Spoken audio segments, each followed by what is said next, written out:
Hey, Paul here. For anyone that's interested in propagation, you've got to remember this.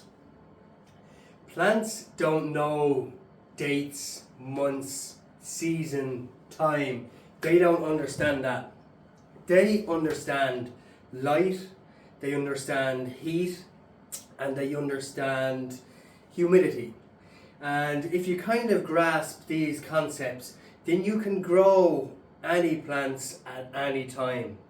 It does not matter what month it is, it doesn't matter what time of year it is, plants don't care. So if you can control temperature, if you can control humidity, and you can control how much light a plant gets, then you can give that plant the signals to either grow or go dormant or for a seed to germinate.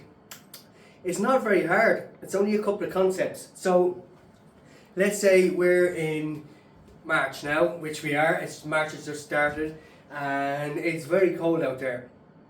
You could set seeds in your greenhouse and you could get them ready, but with these temperatures they're not really going to germinate until they feel that there's a constant temperature that's probably above 15 degrees Celsius or something like that.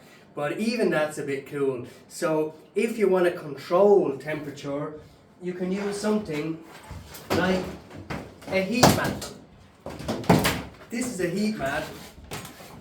Okay, it's not complicated. It's a mat that you warm up. Actually, you could probably lie in it yourself. It's like an electric blanket. We'll try that. So here's your heat mat.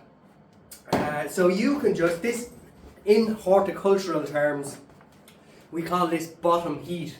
And heat mats come in all different forms, shapes, sizes. They might come in a box that's controlled. They might not even look like a mat. There's so many different kinds. This is a standard kind of a bottom heat mat, and I can get a few. The reason why I got it long is so I can get a few trays of microgreens on it or whatever. So mats come in all different shapes and sizes. Here's another mat that's pretty small and very thin, very interesting. And this mat has a thermostat to control the temperature. Okay, so this heat mat doesn't have a thermostat. So be careful. If you get some kind of heat, ask yourself this question. Do I control the heat, or do I switch it on and that heats up to the fullest? Because you don't want anything too hot. This is an ink board thermostat, and it's really cool, and it's not expensive. It's maybe about 50 quid, something like that. Now this has a sensor here, and this is the unit, and this will tell you temperature. And without getting too complicated, you put the sensor on your heat mat or whatever you might be trying to control the temperature in a blackout tent or whatever. But you just put that where you want to control the temperature. And in this side, you'll have heating and cooling. Now, you'll set this and you'll say, right, keep this area at 20 degrees. Okay? So when the temperature hits 20, it'll switch off. But when the temperature goes below 20, it'll switch on. Now there's a bit of a threshold in there which you can set inside here. So maybe it might change at 21 or between 19 and 21, something like that. So you can also control cooling. So cooling might be switching on a fan when it gets way too hot, which is handy sometimes. So without getting too complicated, a thermostat just tries to maintain temperature by switching something on or off. So you might have a thermostat that controls your heat mat. Okay? It's not that complicated. In here I also have a dehumidifier down there. So I'm trying to keep the humidity low to control kind of fungus and mold and things like that. A lower humidity is better for less problems like that. Now, light, I'm controlling light here with a timer. So these lights are on about 16 hours a day. So that's telling the plants to keep growing in a kind of a vegetative state without getting complicated. So I'm controlling light, I can control temperature and humidity.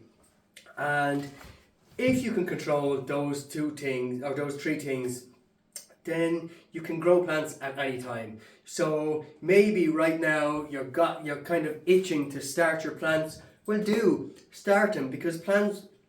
Sorry, I'm sucking on a fisherman's friend because I always do since I gave up the fags. So to control your temperature, you just need a couple of things. You can get them things online sent to your house.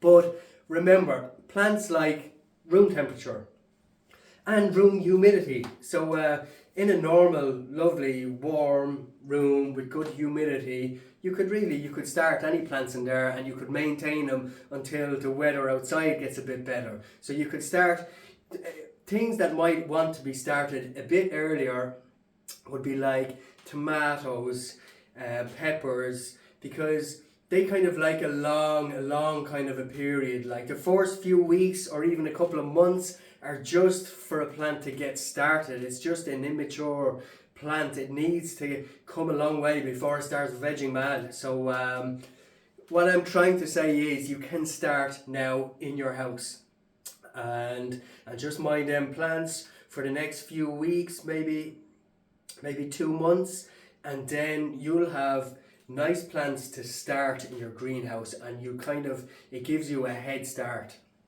So you can also buy things like this. See this tent down here? This is just an example. I'm going to take the camera off here. So where am I? All right, so you can see in this tent, this is a blackout tent. Okay, I have a thermostat there, and that's set, and inside there the thermostat is just switching on and off a heater. This is all very DIY, just kind of I make it up, but you learn to do this in gardening. You just kind of you make up your own system, because everyone's house is different, everyone's greenhouse is different. So I have the microgreens being kept at a kind of a constant temperature in there for even steady germination, because this room, the temperature in here goes down at night and up and down and up and down. So I just want to kind of maintain that. So without dragging this out and boring you with any more two things that are maybe a bit too technical, I don't know, but don't be afraid of that, because once you get used to using a thermostat and a heat mat and stuff like that, it's no big deal. But don't ever think you can't start growing. You can start growing at any time. Once you learn to control things yourself, controlling them with temperature, controlling them with light and humidity and water and all that. But yeah, get into propagation. It's very good and a very satisfying thing to do. Please like, share and subscribe to my channel, and I'll try my best to get some interesting videos up, and check out the Instagram and whatever. Thank you. Bye.